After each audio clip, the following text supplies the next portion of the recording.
चलो चलो भाई, क्या नाम है, करंट इलेक्ट्रिसिटी। दोबारा देखते हैं करंट का मतलब क्या है। तो डेफिनेशन हम लिख लेते हैं करंट की, क्या होती है। द, ये लिखनी है आप लोगों को, the rate of flow of charges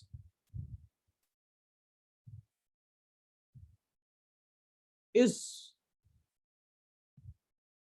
known as current. आसान शब्दों में समझे कि अगर कोई चार्ज है, वो यहाँ पर मूव कर रहा है, और मैं कह रहा हूँ कि टाइम 2 सेकेंड के लिए वो चार्ज यहाँ से यहाँ तक मूव कर गया, तो उसको हम कहेंगे क्या। देखो, रेट की अगर मैं बात कर रहा हूँ, तो रेट का मतलब होता है किसी चीज को टाइम से डिवाइड करना। इलेक्ट्रिसिटी का मतलब क्या होता है, ये बताओ। करंट और इलेक्ट्रिसिटी एक ही शब्द है, ठीक है। हम यूज करते, क्योंकि करंट को हम साथ किसके, साथ क्यों लिखे हैं, बीच में वो बता रहा लगाऊं हूँ बता ब्रैकेट? रहा हूँ बता रहा हूँ बता रहा हूँ। करंट को हम किसके रेफरेंस में यूज करते हैं, हम यूज कर रहे हैं कि इलेक्ट्रिसिटी के रेफरेंस में। जैसे कि हम कहते हैं कि बिजली आ गई, ठीक है। तो बिजली आने का मतलब क्या होता है, मतलब इलेक्ट्रिसिटी आने का मतलब क्या है, उस वायर के अंदर करंट फ्लो हो गया तो इलेक्ट्रिसिटी आ गई आपके घरों में। जो वायर, जो कनेक्शन आप लोगों के घरों में जुड़ा हुआ है, पीछे से जब तक उसमें करंट पास नहीं होगा, आप ये नहीं कह सकते कि आपके घर में इलेक्ट्रिसिटी आ गई। और जब वो करंट फ्लो हो गया, तो हम ये नहीं कहते कि करंट आ गया घर में, हम ये कहते हैं घर में इलेक्ट्रिसिटी आ गई। इस करंट के माध्यम से हमारे घर में जितने भी बल्ब वगैरह, ये सब ट्यूबलाइट जो तो भी इसके होती लिए है, नया नाम ही रख दिया। नहीं नहीं, ये साथ साथ यूज होते हैं, करंट इलेक्ट्रिसिटी, ठीक है। अगर मैं यहाँ पर ये वर्ड यूज कर दूं, देखो अभी मैंने यहाँ पर, अगर मैं इस पे लिख दूं electric charges, the rate of flow of electric charges is known as electric current या करंट इलेक्ट्रिसिटी। तो मतलब कुल मिला के ये साथ साथ चलने वाली टर्म है, कोई बहुत ज्यादा इनमें डिफरेंस नहीं है। तो ये डेफिनेशन आप लोग लिख लीजिए, the rate of flow of electric charges is known as electric current. अब देखो कि मान लो ये आपका कंडक्टर है, ठीक है। ये अभी आपने नहीं लिखना, ये मैं समझा रहा हूं। कंडक्टर के अंदर करंट की डायरेक्शन ये है। अगर कंडक्टर के अंदर करंट की डायरेक्शन ये है, तो इसके अंदर फ्लो होने वाले जो चार्ज होगा, जो खासकर इलेक्ट्रॉन, इलेक्ट्रॉन की डायरेक्शन जस्ट अपोजिट रहेगी करंट की डायरेक्शन से। बेसिकली अगर ये पॉइंट पॉजिटिव है, ये पॉइंट नेगेटिव है, करंट भी कहां से फ्लो होता है, करंट भी पॉजिटिव टू नेगेटिव फ्लो होता है। लेकिन जैसा कि हम जानते हैं, इलेक्ट्रॉन्स जो होते हैं हमारे, वो नेगेटिव चार्ज होते हैं, तो नेगेटिव चार्ज हमेशा पॉजिटिव की तरफ जाएगा। तो इलेक्ट्रॉन्स हमेशा करंट की डायरेक्शन के अपोजिट होते हैं, ठीक है। अब देखो, अगर कोई कंडक्टर मेरे पास है, उसमें करंट इस डायरेक्शन में फ्लो हो रहा है, इनफाइनाइट नंबर या मैनी नंबर्स ऑफ इलेक्ट्रॉन्स हैं जो इस डायरेक्शन में फ्लो हो रहे हैं, ठीक है। मैनी नंबर्स ऑफ इलेक्ट्रॉन्स है जो लेफ्ट डायरेक्शन में फ्लो हो रहे हैं, अगर ये पॉजिटिव पोटेंशियल से जुड़ा है और ये नेगेटिव पोटेंशियल से जुड़ा है। तो इन सारे इलेक्ट्रॉन्स की जो वेलोसिटी है, जो एवरेज वेलोसिटी है इन सारे इलेक्ट्रॉन्स की, वो क्या कहलाएगी, मेरी ड्रिफ्ट वेलोसिटी कहेगी। अभी हम, मैं आपको इस ड्रिफ्ट वेलोसिटी की डेफिनेशन लिखवाता हूं, लेकिन पहले आप समझो कि ड्रिफ्ट वेलोसिटी होता क्या है। ये कंडक्टर में करंट फ्लो कैसे होगा, इसके लिए हमको या तो इसको बाहर इसको किसी पोटेंशियल से जोड़ना पड़ेगा। पोटेंशियल से जोड़ने का मतलब क्या है, हम यहाँ पर इलेक्ट्रिक फील्ड अप्लाई कर रहे हैं, ठीक है। तो जब कभी कोई कंडक्टर, ध्यान से सुनना मेरी बात, जब कभी कोई कंडक्टर इलेक्ट्रिक फील्ड में प्लेस्ड होता है, तो उसके अंदर जो इलेक्ट्रॉन्स की डायरेक्शन होती है, वो जस्ट उसके अपोजिट फ्लो होना शुरू हो जाती है। मान लो इलेक्ट्रिक फील्ड की डायरेक्शन ये है, तो इलेक्ट्रॉन्स की डायरेक्शन जस्ट इसके अपोजिट रहेगी। इलेक्ट्रॉन्स कहाँ रहेंगे, कंडक्टर के अंदर, ठीक है। इन सारे इलेक्ट्रॉन्स को मिलाकर, इन सारे इलेक्ट्रॉन्स को मिलाकर जो एवरेज वेलोसिटी बनेगी, उसको हम कहते हैं ड्रिफ्ट वेलोसिटी ऑफ इलेक्ट्रॉन। ये बहुत इंपॉर्टेंट टर्म है, ड्रिफ्ट वेलोसिटी ऑफ इलेक्ट्रॉन। इसका एक्सप्रेशन फाइंड आउट करने के लिए एग्जाम में आता है, ठीक है। तो एक बेसिक आइडिया दिया कि एक कंडक्टर है हमारे पास, कंडक्टर किस में प्लेस्ड है, एक आंचल जी, इलेक्ट्रिक फील्ड हम सेकंड चैप्टर में देख चुके हैं, फर्स्ट चैप्टर में भी देख चुके हैं। तो थोड़ा सा मैं आपको बता देता हूँ कि इतना मान लो कि कोई हर अगर, एक चैप्टर के साथ नया बच्चा जुड़ रहा है। कि कोई चार्ज है, तो चार्ज के साथ कुछ फील्ड उसकी फ्लो होती है, उसको हम कहते हैं इलेक्ट्रिक फील्ड, ठीक है। अब यहाँ पर अगर एक कंडक्टर इलेक्ट्रिक फील्ड में है, तो इलेक्ट्रॉन उसके अपोजिट डायरेक्शन में जाएगा, सारे इलेक्ट्रॉन्स को इकट्ठा कर दे और उनकी एवरेज वेलोसिटी निकाल दे, तो वो मेरी ड्रिफ्ट वेलोसिटी होती है, ठीक है। अब आप लिखिए ड्रिफ्ट वेलोसिटी की डेफिनेशन। बिल्कुल ध्यान से लिखना, एग्जाम्स में आता है, जैसे मैं लिखवाऊं वैसे लिखेंगे तो इसमें इसके डेरिवेशन में आपको पूरे नंबर मिल जाएंगे। ठीक है, पहले तो ड्रिफ्ट वेलोसिटी की डेफिनेशन लिखिए। It is the average velocity of free electrons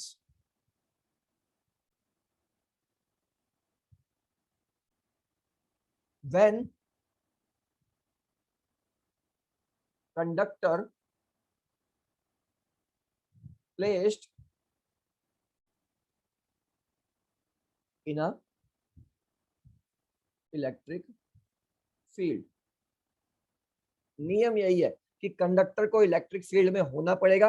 जैसे ही कंडक्टर इलेक्ट्रिक फील्ड में होगा, सारे इलेक्ट्रॉन्स पॉजिटिव पोटेंशियल की तरफ चले जाएंगे। देखो, मान लो कि ये आपका कंडक्टर है, ये अभी किसी चीज से, इलेक्ट्रिक फील्ड का होना क्यों जरूरी है? जब जहाँ मैं चार्ज है बता वहां रहा हूँ इलेक्ट्रिक मैं फील्ड तो बता आपस रहा में हूँ होगी। अभी अभी सुनो, अभी ये आपके पास एक कंडक्टर है, ध्यान से सुनो। कंडक्टर है, यानी एक कंडक्टर को आप समझ सकते हैं कैसे, जैसे ये मार्कर है, इस तरीके से एक कंडक्टर आप इसको समझ सकते हैं, या एक कोई भी पतली वायर, एक वायर के रूप में आप एक कंडक्टर को समझ सकते हैं। कंडक्टर मतलब कोई भी ऐसा डिवाइस जिसके अंदर से करंट पास हो सके। तो अभी ये किसी भी बैटरी से कनेक्टेड नहीं है और किसी भी एक्सटर्नल फील्ड में नहीं है, तो इसके अंदर जो चार्जेस होंगे ना, वो रेस्ट पर होंगे, यानी वो अभी मूव नहीं कर रहे होंगे, neither movement of electrons neither movement of proton. लेकिन जैसे ही मैं इसको किसी एक्सटर्नल इलेक्ट्रिक फील्ड में रखूंगा, ठीक है, एक्सटर्नल इलेक्ट्रिक फील्ड में रखूंगा, तो हम जानते हैं कि देखो इलेक्ट्रिक फील्ड जो होती है वो पॉजिटिव से नेगेटिव पॉइंट की तरफ जाती है, यानी इस तरफ पॉजिटिव होगा चार्ज और इस तरफ नेगेटिव होगा, या रीजन भी कहूं तो इस तरफ पॉजिटिव रीजन होगा, इस तरफ नेगेटिव रीजन होगा, ये डायरेक्शन ऑफ इलेक्ट्रिक फील्ड होती है। तो इसके अंदर जितने भी इलेक्ट्रॉन्स होंगे, जब मैं इसे किस में रख दूंगा इलेक्ट्रिक फील्ड में, तो ये सारे इस तरफ मूव करना शुरू कर देंगे। कब मूव करेंगे? जब इलेक्ट्रिक फील्ड रखी जाएगी या इस पे करंट पास किया जाएगा। करंट की भी डायरेक्शन देखो यही रहेगी, तो इलेक्ट्रॉन्स हमेशा करंट की डायरेक्शन और के इसके अंदर क्या पॉजिटिव चार्ज का जाएंगे? पॉजिटिव चार्ज दूसरे डायरेक्शन में जाएंगे। देखो, एक होता है इलेक्ट्रॉन, एक होता है होल। ठीक है, ये हमारे 14 चैप्टर यानी सेमीकंडक्टर जब आएगा हम उसमें इनकी डीप स्टडी करेंगे। मान के चलो कि इलेक्ट्रॉन का जस्ट अपोजिट होल होता है, इसे आप प्रोटॉन भी कहते हो एक तरीके से। ठीक है, तो इलेक्ट्रॉन इधर जाएगा तो होल इधर जाएगा। अभी के लिए मान लो कि जस्ट, मानना क्या है ही, लेकिन समझाने के लिए, जस्ट इलेक्ट्रॉन का अपोजिट होल होता है। ठीक है, तो अभी फिलहाल मान के चलिए कि जो डायरेक्शन ऑफ इलेक्ट्रॉन्स है वो करंट की डायरेक्शन से जस्ट अपोजिट रहेंगे।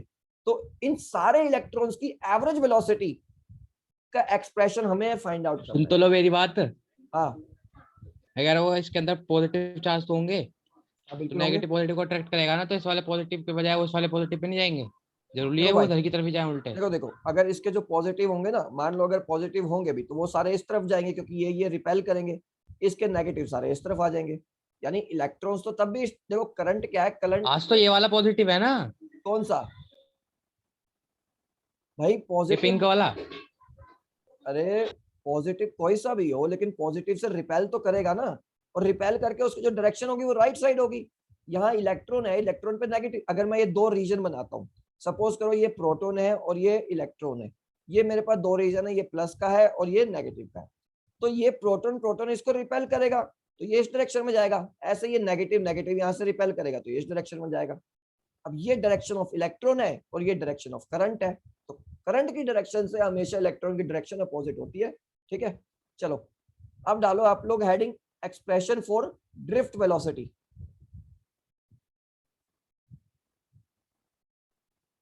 Expression for drift velocity. Anchal ji समझ में आ रहा है कुछ कुछ? Yes sir. इकरा जी?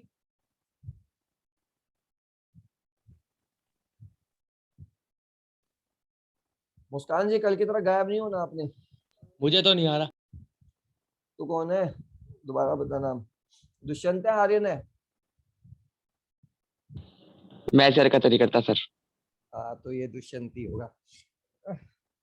चलो कोई नहीं, इसके तो हमको झेलना पड़ेगा, मजबूरी है इसको तो। चलो लिखो। अब देखो मान के क्या चलेंगे, हम मान के चलेंगे पहले कि हमारे पास इलेक्ट्रॉन्स थे, उनकी जो इनिशियल वेलोसिटी थी वो u1 u2 un थी। ठीक है, हमने जब उसमें इलेक्ट्रिक फील्ड अप्लाई करी तो उसके बाद उन सबकी वेलोसिटी v1 v2 vn होगी। तो लिख लो, लिखते हैं साथ साथ कि लेट इनिशियल, बिल्कुल ऐसे ही एग्जाम में लिखना आपने, बिल्कुल कंसीडरेशन करके, लेट इनिशियल वेलोसिटीज जब लिखते हैं टेस्ट में तो कहते चीटिंग करके लिखा है। वो पता चल जाता है क्योंकि एग्जैक्ट आप कॉपी कर ही नहीं सकते हो, थोड़ा बहुत मिसप्लेस होता है। चलो, let initial velocities of free electrons be u1, u2, u3 dot dot dot dot un। ठीक है, when electric field is applied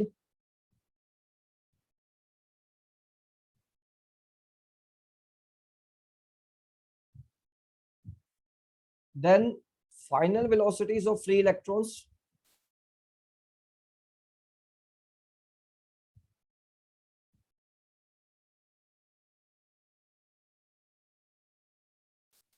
are v1, v2, v3 dot dot dot dot. Electric field apply करने से पहले you N you थी, जैसे just like you और we हम initial velocity और फाइनल वेलोसिटी को मानते हैं। इलेक्ट्रिक फील्ड अप्लाई करने के बाद वेलोसिटी सबकी हो गई v1, v2, v2। ठीक है, और क्या इसमें मानना है? अब देखो, लेकिन लिखो, यहां पर लिखेंगे एक्सीलरेशन अगली लाइन में of each electron is same. सारे इलेक्ट्रॉन्स का एक्सीलरेशन सेम ही रहेगा। सेम अमाउंट का करंट आप कंडक्टर में लगाएंगे या सेम अमाउंट की इलेक्ट्रिक फील्ड आप करंट में कंडक्टर में लगाएंगे, सारे के सारे इलेक्ट्रॉन्स का सेम एक्सीलरेशन होगा।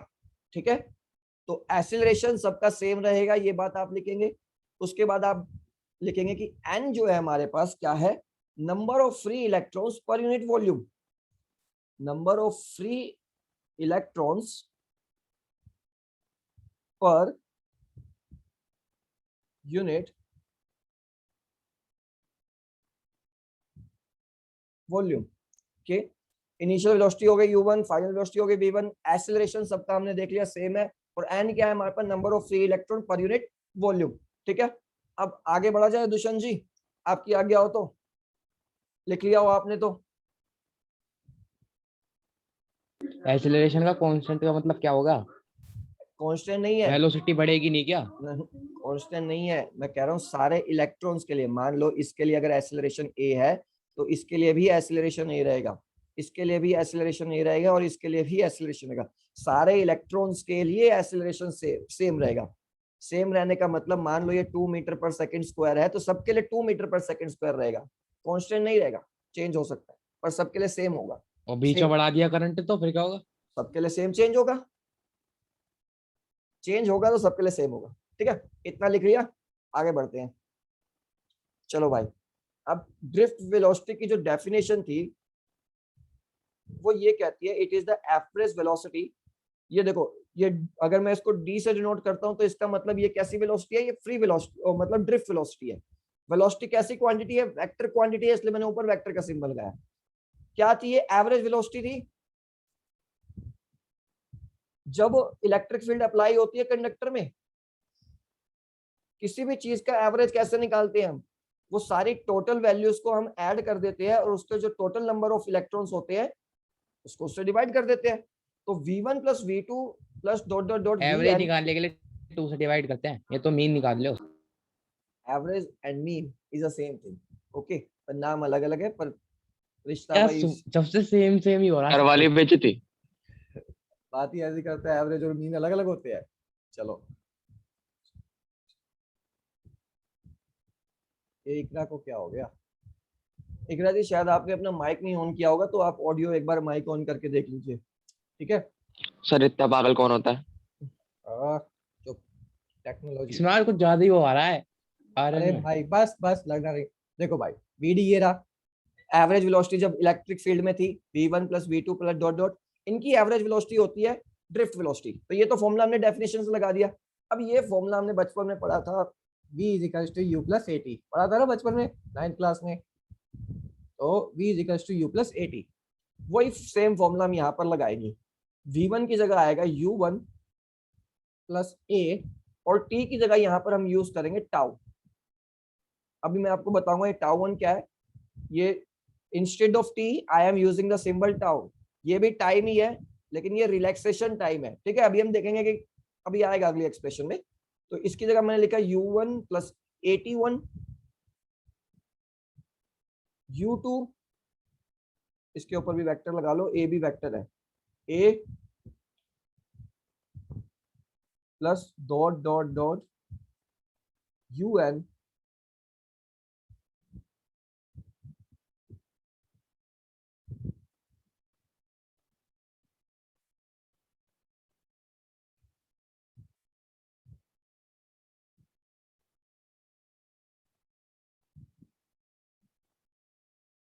और ये इन सबके नीचे हमारा n, ठीक है।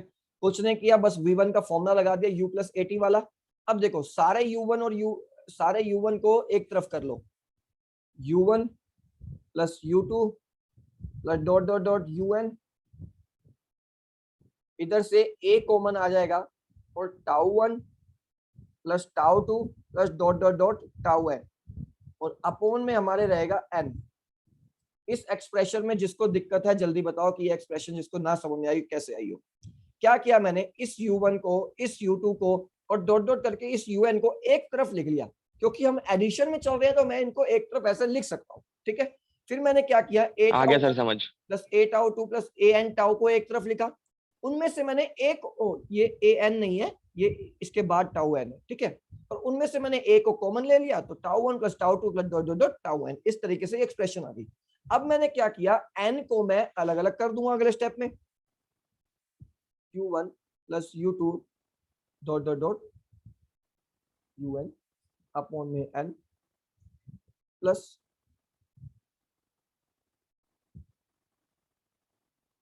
इसके ऊपर ये नहीं है। इस तरीके से ये एक्सप्रेशन यहाँ पर मेरा ऐसे आगे बढ़ेगा, बिल्कुल ध्यान से समझना है एक स्टेप। अब देखो ये u1 और u2 क्या थी, ये u1 और u2 वो वेलोसिटी से इलेक्ट्रॉन की जब उसमें इलेक्ट्रिक फील्ड हमने अप्लाई नहीं करी थी, यानी इनकी जो टोटल वेलोसिटी है वो क्या है, 0। इलेक्ट्रॉन नहीं मूव करेंगे जब तक उसमें इलेक्ट्रिक फील्ड नहीं अप्लाई होगी। तो ये वाली एवरेज वेलोसिटी 0 आ जाएगी आपकी, सब इनिशियल वाली। क्या लिख रहा है आर्यन, आर नहीं वो कोई और। अब भी वॉइस नहीं आ रही किसी को। इकरा जी मेरी वॉइस आ रही है आपको, मैसेज के उसमें बता दो।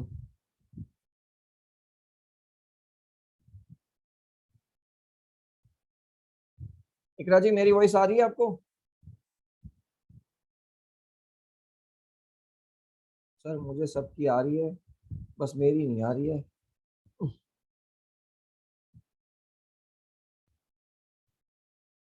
चलो कोई नहीं, आपको जो भी डाउट रहेगा या तो आप व्हाट्सएप पे मैसेज कर देना या व्हाट्सएप पे ही कर देना, ठीक है, या चैट बॉक्स में भी कर सकते हो चाहो तो।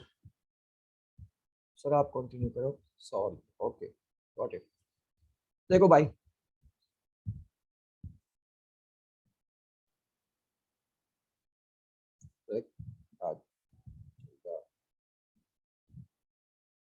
इसलिए भी तो 0 हो सकता है, स्टार्टिंग में तो ये वेलोसिटी 0 ही होगी।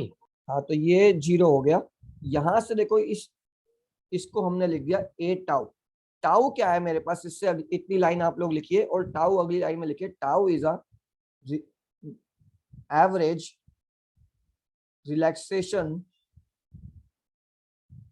Time for free electrons. ऊपर लिख देता हूं मैं एक बार, टाउ क्या है, ये अगली लाइन में आपको लिखना है, average relaxation time of free electrons. देखो जब तक ये टाउ वन टाउ टू और टाउ एन थे, ये क्या थे, ये इंडिविजुअल इलेक्ट्रॉन का रिलैक्सेशन टाइम था, ठीक है। लेकिन जब हमने इसको एन से डिवाइड कर दिया तो ये अब बन गया एवरेज रिलैक्सेशन टाइम। और रिलैक्सेशन टाइम होता क्या है कि सपोज करो ये दो इलेक्ट्रॉन है, वैसे तो ये टर्म केमिस्ट्री में आप लोगों ने पढ़ी होगी। मान लो ये इलेक्ट्रॉन इससे टकराया, अब इससे टकराने के बाद ये दूसरे इलेक्ट्रॉन से टकराने में जितना समय लेगा, यहां से यहां तक टकराने में, उसको हम कहते हैं रिलैक्सेशन टाइम। या इसके बाद ये फिर तीसरे इलेक्ट्रॉन से टकराने में जितना समय लेगा उसको हम कहते हैं रिलैक्सेशन टाइम। तो सारे रिलैक्सेशन टाइम का हमने मीन ले लिया और उसको हमने कहा ए टाउ। ये बात क्लियर हो गई, तो आगे बढ़े। मान लो Yes, किसी इतना का sir. घुस घुस के हम पैसे कैसे पता लगाएंगे? किसी हम पता नहीं लगाएंगे, ये सब हाइपोथेसिस होता है, एक एजम्पशंस होती है कि हम ऑन एन एवरेज काम कर रहे हैं, यहाँ पर टाउ मान लेते हैं, ठीक है। ये बात जैसे सही कही, कैसे पता लगाएंगे, काश लगा पाते असली में, तो इलेक्ट्रॉन का ही नहीं पता लगा सकते, देखा थोड़ा ना किसी ने इलेक्ट्रॉन, बस हाइपोथेसिस कर सकता है थोड़ा थोड़ा। चलो देखो अब कहां तक पहुंच गए, अब हम पहुंच गए VD is equals to a tau. मत कर आर्यन, मत कर, ठीक है। अब देखो एक्सीलरेशन का एक फॉर्मूला हमने पढ़ा था बचपन में, F is equals to m a vector, a vector is equals to F by m. तो यहाँ पर हमने वो एफ बाय एम इसको करा। अब एफ का एक और फॉर्मूला हमने फर्स्ट चैप्टर में पढ़ा था, क्यू ई, ठीक है। यहाँ पर जो क्यू है वो क्या है हमारे पास, ई यानी इलेक्ट्रॉन का चार्ज, और ये जो आएगा ये नेगेटिव साइन के साथ आएगा क्योंकि इलेक्ट्रिक फील्ड की डायरेक्शन फोर्स की डायरेक्शन से अपोजिट है। ये बात मैं अभी आपको समझाता हूँ कैसे। यहाँ पर माइनस साइन यूज आएगा क्योंकि मैं वेक्टर नोटेशन लिख रहा हूँ, ठीक है। अब देखो कैसे अपोजिट है, ये था इलेक्ट्रॉन की डायरेक्शन इस तरफ थी, इलेक्ट्रिक फील्ड की डायरेक्शन इस तरफ थी, ठीक है। यानी जिस तरफ इलेक्ट्रॉन्स की डायरेक्शन है उसी तरफ ड्रिफ्ट वेलोसिटी की भी डायरेक्शन होगी। भाई ड्रिफ्ट वेलोसिटी क्या, drift velocity is the average velocity of electrons, तो average velocity of electrons left side होगी और इलेक्ट्रिक फील्ड की डायरेक्शन आपकी राइट साइड होगी। तो ये एक्सप्रेशन किसका है, ये ड्रिफ्ट वेलोसिटी का एक्सप्रेशन है, तो जस्ट अपोजिट है ये किससे, ई वेक्टर से। तो यहाँ पर अब वेक्टर नोटेशन में क्या आएगा मेरे पास, माइनस साइन यूज आएगा जब मैं इसको चार्ज के टर्म्स में लिखूंगा। फील्ड की डायरेक्शन कैसे पता कि वो राइट होगी, हमने इलेक्ट्रिक फील्ड की डायरेक्शन मानी कि ये राइट लेफ्ट टू राइट जा रही है, हम इसको अपोजिट भी ले सकते थे। क्वेश्चन में गिवन होगा ये? नहीं गिवन नहीं होगा, अरे सीधा सा कंडक्टर है। अब मेरे पास दो पॉइंट है, या तो मैं इसको इस पॉइंट से पॉजिटिव पॉइंट से जोड़ूं या फिर मैं इस कंडक्टर को इधर से जोड़ दूं। मैंने इसको ये इस तरीके से मान लिया, आप चाहो तो इस तरीके से मान लो, इसका कोई पता हो या नहीं पता हो ऐसा नहीं है। इलेक्ट्रिक फील्ड की डायरेक्शन मैंने राइट मानी तो इलेक्ट्रॉन्स की डायरेक्शन लेफ्ट होगी, इलेक्ट्रिक फील्ड की डायरेक्शन में लेफ्ट मानूंगा तो इलेक्ट्रॉन्स की डायरेक्शन राइट होगी। थिंग ये है या फैक्ट ये है कि करंट की डायरेक्शन और इलेक्ट्रिक फील्ड की डायरेक्शन से जो इलेक्ट्रॉन्स की डायरेक्शन होगी वो अपोजिट होगी, बस ये आपको याद रखना है, ठीक है। तो आप यहाँ पर एक काम कीजिए, एक फिगर बना लीजिए ताकि आपको थोड़ी बेटर अंडरस्टैंडिंग हो जाए। वैसे तो ये पहले बनानी थी, कोई नहीं, अब यहाँ बना लो और जब एग्जाम में लिखोगे तो इसे पहले बना लेना। ये कंडक्टर है आपका इस तरीके से, ठीक है। इलेक्ट्रिक फील्ड की डायरेक्शन ये रहेगी, इलेक्ट्रॉन्स की डायरेक्शन ये रहेगी, इलेक्ट्रॉन्स की डायरेक्शन ये रहेगी, तो ड्रिफ्ट वेलोसिटी की भी डायरेक्शन आपकी इस पर्टिकुलर डायरेक्शन में रहेगी, ठीक है। इस तरीके से आप फिगर बना सकते हैं। अब देखो ये अपने आप में एक पूरा एक्सप्रेशन आ गया। अब इसको अगर मैं पोटेंशियल के टर्म में लिखूं तो we D is equals to E V tau by M L.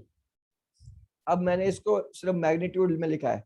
देखो भाई ई का फॉर्मूला हम पढ़ चुके हैं वी बाय एल, पिछले चैप्टर में अचल जी ये डेरिवेशन हम देख चुके हैं कि इलेक्ट्रिक फील्ड जो होती है वो पोटेंशियल पर यूनिट लेंथ होती है, तो E is equals to v by l, और इसको हम पोटेंशियल ग्रेडियंट भी कहते हैं। ये पिछले चैप्टर से फॉर्मूला आया था।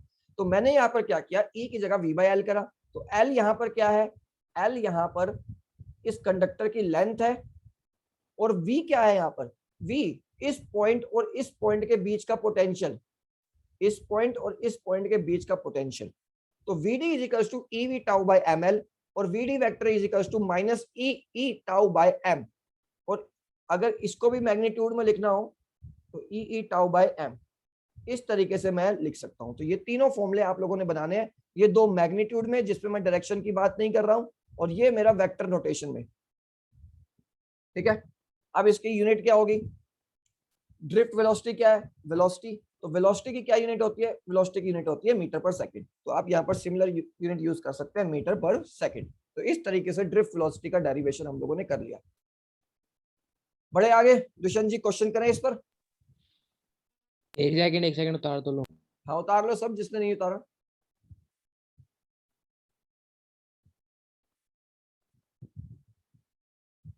हाँ चल जी, कुछ कुछ समझ में आ रहा है? यस सर, आ रहा है। थोड़ा सा नया चैप्टर है, थोड़ा पुराने चैप्टर का बेस होता तो मे बी थिंग्स ज्यादा क्लियर होती। और 2-3 दिन कोशिश करके देखिए, शायद बात बन जाए।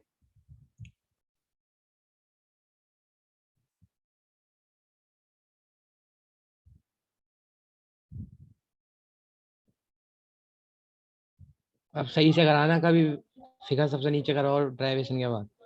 ओके सर, जैसी आपकी आज्ञा। चलो आगे बढ़ते हैं। तो अब इस पे हम एक क्वेश्चन करते हैं ताकि हमको समझ में आ जाए कि मामला क्या है। देखो question 1, what is the effect on drift velocity? What is the effect on drift velocity? पहला पार्ट, इफ पोटेंशियल डिफरेंस, ये पीडी क्या है? पोटेंशियल डिफरेंस, आप लोग पूरा लिख लेना, इज हाफ। आपने पोटेंशियल डिफरेंस को हाफ कर दिया। Second part, length of conductor is half. Length of conductor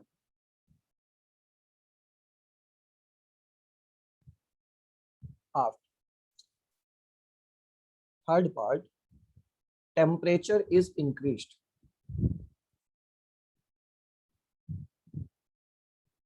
आपको ये बताना है इस पर्टिकुलर क्वेश्चन में कि जब भी इस तरीके के फॉर्मूले आते हैं तो पहले बात ध्यान में रखो कि हम मैग्नीट्यूड वाला फॉर्मूला यूज करते हैं। हमें यहाँ पर अभी डायरेक्शन का कोई काम नहीं है, हमें सिर्फ ये बताना है कि हमारी जो ड्रिफ्ट वेलोसिटी है वो बढ़ेगी या घटेगी।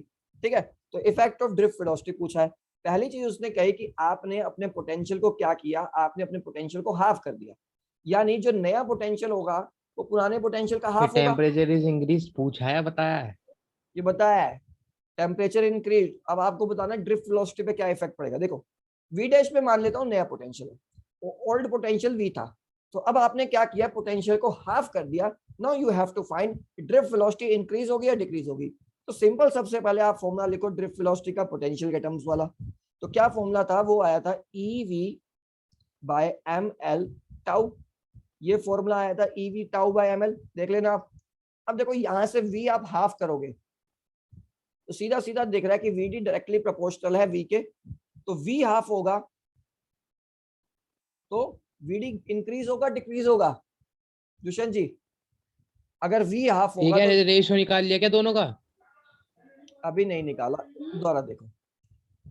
ये मेरे पास फॉर्मूला है VD is equal to EV tau by ml। उसने कहा कि भैया आपने पोटेंशियल को हाफ कर दिया, तो अब आप मुझे ये बताओ कि ड्रिफ्ट वेलोसिटी हाफ होगी, डबल होगी, ट्वाइस होगी, क्या होगी? हाफ ही हो जाएगी।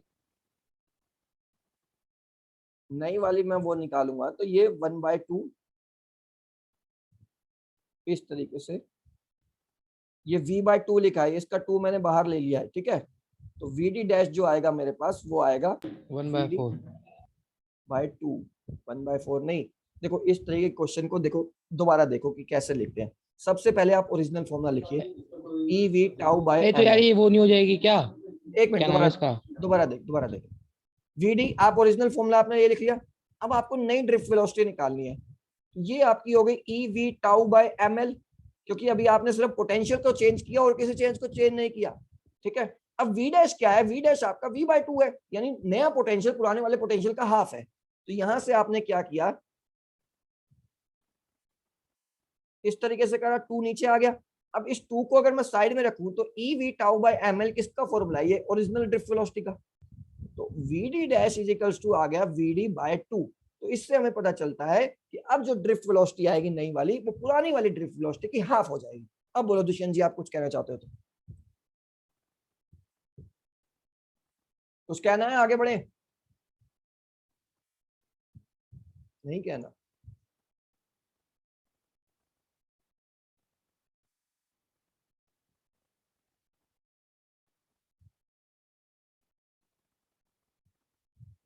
किसी को और कोई दिक्कत हो इस समझने में तो बता देना, ठीक है। अब देखो इसका बी पार्ट करते हैं। बी पार्ट कहता है length of the conductor is half, यानी नई जो एल डैश है वो पुरानी वाली लेंथ की क्या हो गई, हाफ हो गई। तो सिंपल सर पहले क्लास आपने, एंड नहीं हुई अब तक? अभी नहीं हुई, अब 3 मिनट बचे हैं, ठीक है। अब देखो आपने फिर से फॉर्मूला लिखा फिर है से सो जा फिर से सो जा। ईवी टाउ बाय एमएल, समझ ले दुष्यंत लाला। अपना काम कर चल। अरे बस बस लड़ना नहीं, बाद में लड़ना क्लास के बाद। VD is equals to EV tau by ml। अब नई ड्रिफ्ट वेलोसिटी निकालेंगे आप, VD dash is equals to EV tau by, अब यहाँ पर आप L डैश यूज करेंगे इस पर्टिकुलर में, सिर्फ आपने लेंथ को चेंज किया और किसी चीज को चेंज नहीं किया। तो VD dash is equals to EV tau, अब यहाँ पर L डैश की जगह आप L बाय 2 यूज करेंगे तो यहाँ नीचे का 2 आपका ऊपर मल्टीप्लाई में चला जाएगा। तो ये आपका फिर से वही पुराना वाला ड्रिफ्ट वेलोसिटी का फॉर्मूला बन जाएगा 2VD।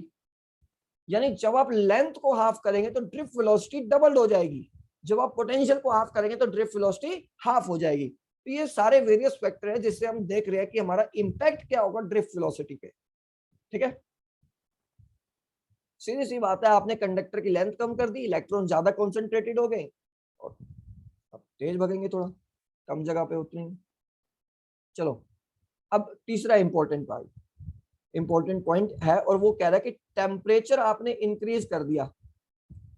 अब देखो फॉर्मूला अगर हम देखें तो चाहे ये वाला फॉर्मूला हम देख लें, चाहे EV/ml बाय टाउ हम देख लें, इस दोनों फॉर्मूले में टेम्परेचर तो हमें दिख ही नहीं रहा है। तो टेम्परेचर का कैसे हम अब इसमें पता लगाएंगे। तो ये फैक्ट होता है कि जो ये टेम्परेचर होता है ये हमारा इनवर्सली प्रोपोर्शनल होता है रिलैक्सेशन टाइम के। ये आप इस क्वेश्चन में लिखिए कि जो टेम्परेचर होता है, temperature is inversely proportional to relaxation time. यानी देखो रिलैक्सेशन टाइम क्या था कि ये दो इलेक्ट्रॉन्स के कोलाइड होने के बीच का समय था। जैसे ही आपने टेम्परेचर बढ़ाया अब इलेक्ट्रॉन्स में काइनेटिक एनर्जी बढ़ जाएगी, वो ज्यादा तेजी से मूवमेंट करना शुरू कर देंगे। तो मान लो पहले ये ऐसे जा रहा था इससे टकराने 2 सेकंड में, सपोज करो, अब उसकी स्पीड बढ़ गई, उसकी वेलोसिटी बढ़ गई, अब वो 1 सेकंड में ही टकरा जाएगा। तो होता क्या है कि जैसे जैसे आप टेम्परेचर बढ़ाते हो इलेक्ट्रॉन्स की काइनेटिक एनर्जी बढ़ जाती है, वेलोसिटीज बढ़ जाती है और उनका रिलैक्सेशन टाइम डिक्रीज हो जाता है। तो फॉर्मूले में देखा जाए तो रिलैक्सेशन टाइम डिक्रीज होगा, तो यानी ड्रिफ्ट वेलोसिटी आपकी क्या होगी, ड्रिफ्ट वेलोसिटी आपकी डिक्रीज हो जाएगी अगर आप टेम्परेचर को इंक्रीज करोगे। If you are increasing temperature your drift velocity is decreased. ये क्वेश्चन समझ में आया? तो आगे बढ़े।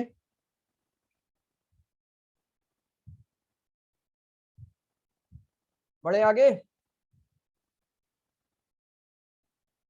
बढ़ो बढ़ो बढ़ो बढ़ो। चलो अब 1 मिनट रह गए, अब नई क्लास ज्वाइन करते हैं। आप लोग इस क्लास को लीव कर दीजिए, नया लिंक मैं आप लोगों को भेजता हूँ। उसे तो उठा दो।